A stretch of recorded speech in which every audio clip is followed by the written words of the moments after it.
Hi, it's me again with Corel Draw Tips and Tricks, and I just did 2 videos on this.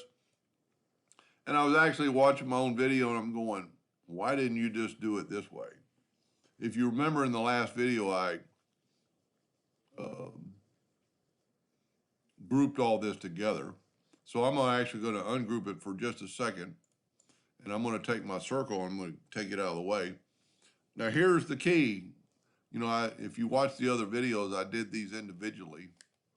Don't need to do them individually. We can do them all at once. Smart fill tool. We've still got the same color, but in case you didn't watch, get the eyedropper tool and just pick a part of the ball, and you can see how the color changes, and then fill that in. Then go to Effects, Texture, Cobblestone, and we're still on the same settings we were in the other video.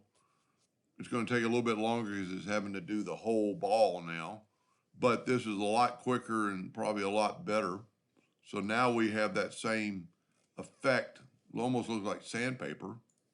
And if you remember in the other video, I put these on top.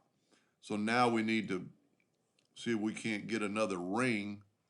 And maybe I should have made a duplicate. And my laptop's having a little trouble. Oh, good, I still got a ring.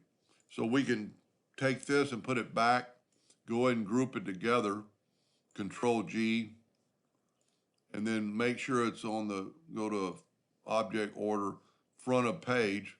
And then when we move that down and over, you've done it that much quicker and you've got the basketball done.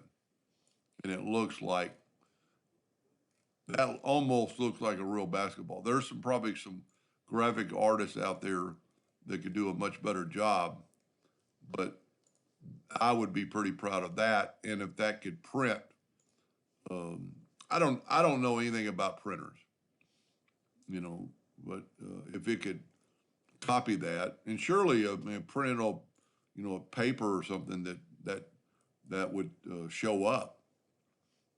Anyway, I hope that helped a little bit. Thank you for watching.